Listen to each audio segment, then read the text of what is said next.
I'm not going to do this video 50 million times. This is my first take, and I will do this one time because I'm just going to pretend that I'm talking into the camera. I had a dream, and I was debating on whether I should tell the world what, I said the world, I like 1,000 Facebook followers, but I was debating if I should tell what I had dreamt about because it was something that's so personal to me. And I prayed to God, and I asked him, should I tell people? Oh, it stopped raining a little bit. I prayed to God, and I asked him, should I share what it is that you've shared with me? And call me crazy, but I took my Bible, and I literally opened it up, and I just dropped it on the table. I was like, give me a sign. Boom. And I opened it up, and it was on Ezekiel.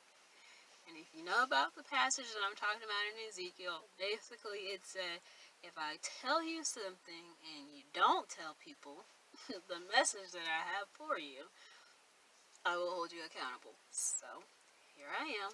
I'm making this video. This is my first take. I'm not going to do a million, because a million takes, because I want it to be genuine. Okay, we're already a minute in. Let me get into the story. I was speaking with a person who is thought of very highly in the community. Let's just say that. And they basically told me that God does not reveal himself in the same way that he did back in the day in biblical times. He does not do the same things as far as miracles and things of that nature. It is different now. We were talking about demon possessions and things of that nature, and I was telling him, like, there's a spiritual battle going on right now, and a lot of people are fighting. They're hearing whispers. A lot of things are happening, and people aren't talking about it. And so we talked about that or whatever, and I think we just kind of agreed to disagree on that. Well, I went home that night with the thought of, like, God isn't showing himself in the same way that he was back in the day. That's what he said. But I've had experiences where I'm like, no, that's like, God is very much alive and active. That's the key word, active. And so are his people. So that gets into the dream. I went to bed that night, and I had a dream that it was my dad, my mom, my 2 younger sisters, and I'm not the baby sister. The baby sister, she's very, very little. She was not in this dream. But I had a dream that we were, as a family, my parents aren't together, but we were as a family, and we were sitting at a table, and the table had a white cloth on it. And this table was along the shoreline of an ocean. And we were a family sitting at this table, and there were thousands of other tables along the shoreline too, and they all were families sitting at the table. They were all families. It wasn't like people were on a date sitting at the ocean. It was families sitting at tables with white tablecloths along the beach side. It was a beautiful sunny day. Everybody's talking, laughing, just going about having normal conversation. I don't know if you've ever been to, like, eating, like, along the oceans or whatever. Sometimes they have, like, little heaters, like little lamps, and it has, like, little electric heaters for heat in case it gets cold at night or whatever. It's daytime, and they have, if you can imagine, the biggest, like, it was so huge heater. It was like a tall pole, black pole, and it was a heater, and it was unusually. It was one because, and it was big enough to warm everybody. Like, it was just freaking huge. This one little heater, as we're sitting at the table, starts going crazy, throwing fire everywhere, like sparks, and it was like it was trying to engulf all the families that were sitting at the beach. Like it just kept trying to come at us, and we're sitting at the table and we're looking at it, and every single time that it got close to my family's table, and all the other tables, it would just burst into little frillies, like little tiny snowflakes of fire, and it would land on us and not even hurt us at all. Like, so we're looking at it and we're like, oh my goodness, what's going on with that thing? That machine is broken, clearly, you know. And someone at the table was like, maybe it's the cold weather messing it up. And we're like, no, it's not even cold. There's no breeze. There's no nothing. It's a beautiful sunny day. Why is there even a heater? But we don't know. There's a heater there. Then all of a sudden the flames start like engulfing each other, like it starts, the flames start wrapping around the pole, and it's like the pole is like trying to fight, trying to fight, and then it loses the fight. Something took over and just took over, and I wish I had more words to try and explain, but it died. It's wrapped in fire and it basically died. And then the next scene, we're sitting at the ocean side, right? And the ocean, if you can think of like the biggest wave that you've ever seen in the ocean, there's no storm clouds, there's no winds, there's no rains, there's no nothing. But the ocean just picks up, comes a huge wave, and the wave crashes down on all the families along the coast. Crashes down on us, and we're like, oh my god, and it drags us back into the sea and into the ocean, and we're all like, oh, we gotta get up, we gotta go. And so we get dragged in there. That was the first time.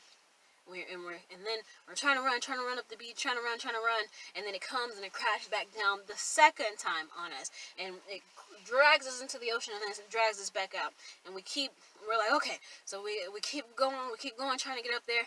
The third time, if you can imagine like a rail, there's a rail up further up the shore. There's a black rail. Everybody gets to the rail, and they hold on, and everybody's holding on to the rail, and the wave crashes down another time. This is now the third time. It crashes down another time, the fourth time, and we're all holding on to the rail. The fifth time, the ocean, it picked up into a giant wave all the filth that was in the ocean. So it was a giant, all the black goop and oil spills and all the dirty creatures, like the animals that eat like poop and all that kind of stuff. Animals, the fish and the little sea creatures that eat poop and all that stuff.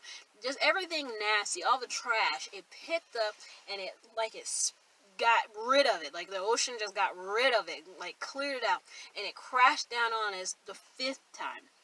The sixth time, it did that again on us, and we're like, oh, the ocean literally cleaned itself up, and it was preparing for something. The seventh, that was the fifth and the sixth time. The seventh time that the ocean rose, it rose and it covered the whole sky. It was the biggest wave I've ever seen. It covered the entire sky. And it stopped. This time it did not crush down on us. So we're looking up at it. And if you can imagine those lights, there were so many lights, and you could see the ocean like standing in front of you. And then all I saw was the face of God. The face of God was ginormous inside of this wave. It was the face of God, and it was like he was facing this way. He turned to me, and it was like he was trying to say something to me, and then he woke me up. He woke me up, and when I woke up, I don't sleep like this. This is crazy. But, oh, wait, battery's dying. Oh.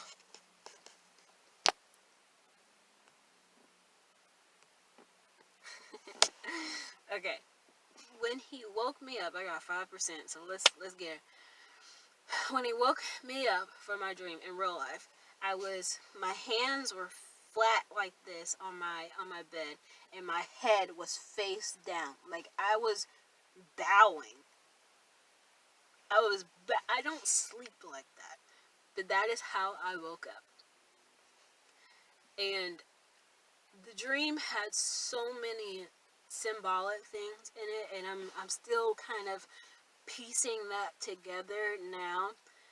The white tablecloths, the family sitting together, the six waves and the seventh one resting, like it thinks back to like creation, like six and the one. And there's so many just different symbolic things, and then to be shown the face of God, like right when we had just talked about God doesn't show himself in the same manner. He literally came in my dream and he was like, I'm here and I'm alive, Jasmine. He showed himself. Like, I don't know how to explain that in more words, but the gist of what I've come to understand so far is that God is very much alive. He's very much so active, and he's coming back. He's coming back real soon. And I'm going to start preparing myself for his arrival. I'm going to make sure. I'm going to start preparing myself. And hopefully, me sharing my dream, maybe it means something to you. Maybe it doesn't. Maybe it's just a cool dream to you. I saw the face of God. That meant something to me. Something huge. So, he's coming back.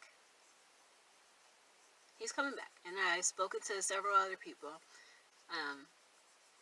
He's coming back a lot sooner. So just start reading your Bible. That's all I can really say on that one. I know I got to start reading mine more often.